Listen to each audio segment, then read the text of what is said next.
ছয় হবু উপাচার্যকে রাজভবনে আজ ডাকেন আচার্য তথা রাজ্যপাল সিভি আনন্দ বোস। নির্ধারিত সময় মতোই 6 জন উপাচার্য রাজভবনে প্রবেশ করেন। কলকাতা বিশ্ববিদ্যালয় আশুতোষ ঘোষ, যাদবপুর বিশ্ববিদ্যালয়ের চিরঞ্জীব ভট্টাচার্য, বিশ্ব বাংলা বিশ্ববিদ্যালয়ের আবু তালেব, সাধু রামচাঁদ মুর্মু বিশ্ববিদ্যালয়ের চন্দ্রদীপা ঘোষ, গৌরবঙ্গ বিশ্ববিদ্যালয়ের আশিস ভট্টাচার্য, কাজী নজরুল বিশ্ববিদ্যালয়ের উদয় বন্দ্যোপাধ্যায়।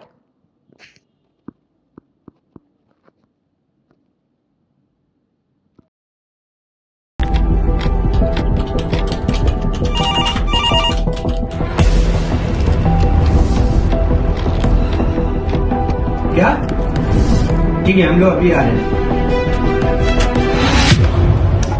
राजनीति के राज जनता तक पहुंचाना आसान नहीं है। खबरें के बाजार में बिना तमाशे के सच दिखाना आसान नहीं है, लेकिन अब सब कुछ होगा आसान। हम हैं न्यूज़ UNI।